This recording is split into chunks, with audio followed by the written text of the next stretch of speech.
Remember a time before this one when things felt really good.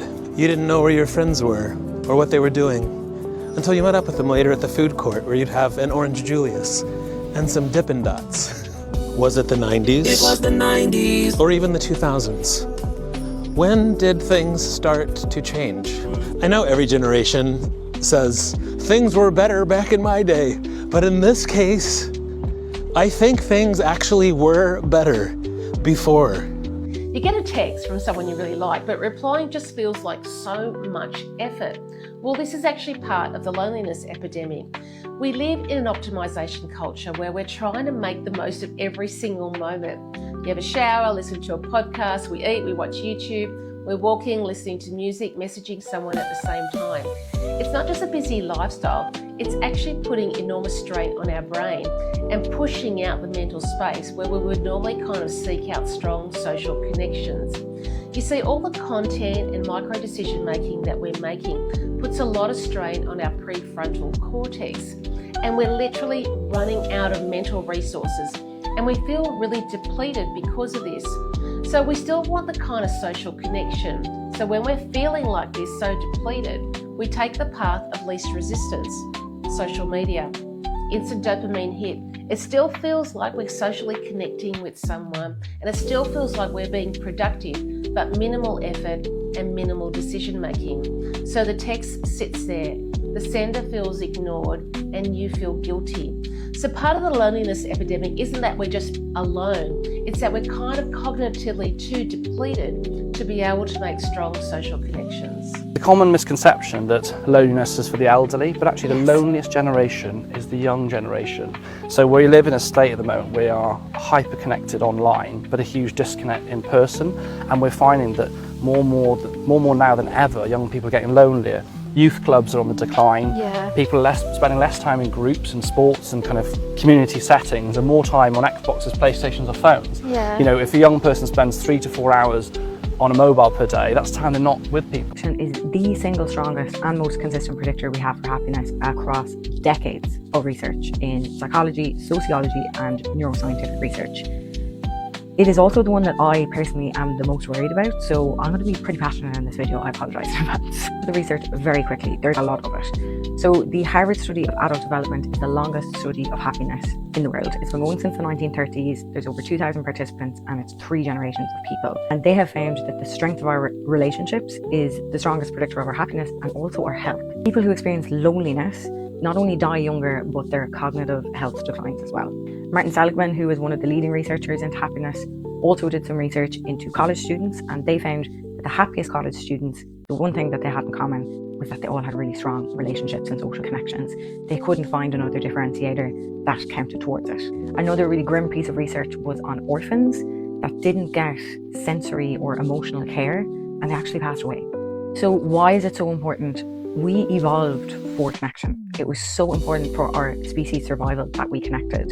So when we do connect with people at a neuroscience level, we're getting endorphins, we're getting oxytocin, we are getting dopamine, all those good feelings that we love. But we unfortunately live in a world now where we have so little opportunities to connect. And it's a real shame, like you have checkouts with no one on them. They're trying to get rid of bank tellers. We're always on our phones. Sales of chewing gums literally declined when the iPhone came out, because instead of buying chewing gum at the tills, people were on their phones. So we think we know what is going to make us happy, but we're really unreliable in that regard. Introverts, for example. I love introverts, I have loads of introverted friends, but they did this really interesting study where they threw groups of people.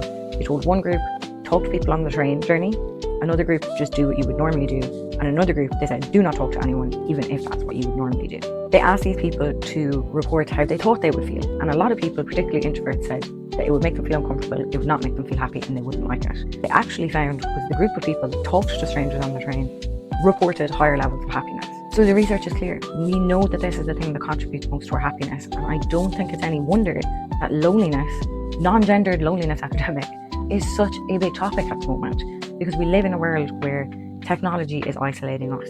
Algorithms are pushing us further and further apart. We don't engage in community events as much as we used to. And not to end on a grim note, but something just has to give.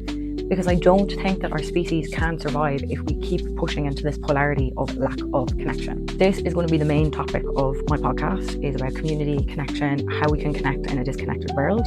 What do you think we can do? Talk to the strangers, go to the bank teller, join a flipping run club. I don't know. It's clear that people are lonely, and it is clear that people do want to connect, but we've just gotten really bad at it. So how do we bring it back? Loneliness has been a problem that I think has been creeping up on us for a while, but it's really started to accelerate, I think, in the last 10 or 15 years. I've seen charts that show like time spent together in real life with friends and time spent consuming media over the last 20 years. One has completely displaced the other. We used to spend hours a day with friends in real life on average and having genuine connections, seeing and being seen. It's a little bit mundane relative to reading about TikTok dance videos or whatever, but you're having real, genuine, intimate connection.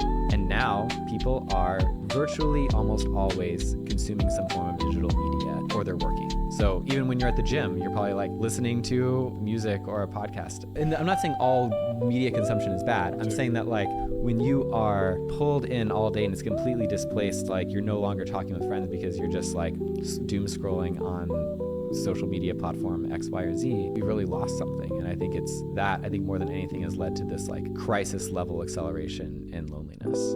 I've been single my entire life. I'm going to be turning 42 in August, and I've never had anybody love me or desire me or want to be with me.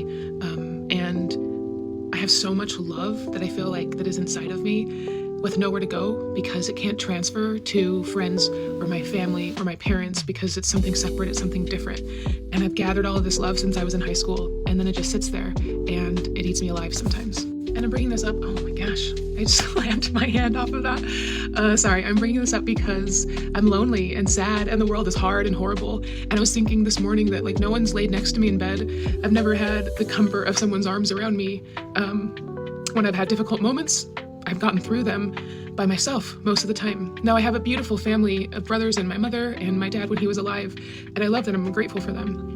But there's something different about having somebody that's there for you, next to you, with you, and it's a different kind of loneliness if you've been single all of your life. And I know that there are people who get this, there are people who follow me that get this, but I was thinking about it in terms of just bigger worldly issues as well.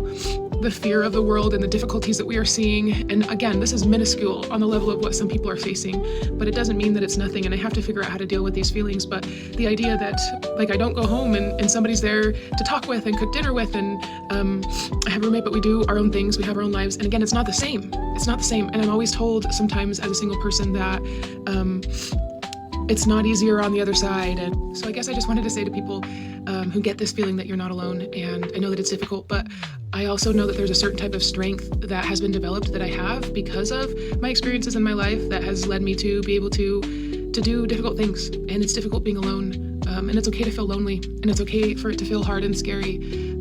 So just know that you're not alone, and know that I see you and I'm there with you, and I'm still seeking to find ways to make it easier for myself.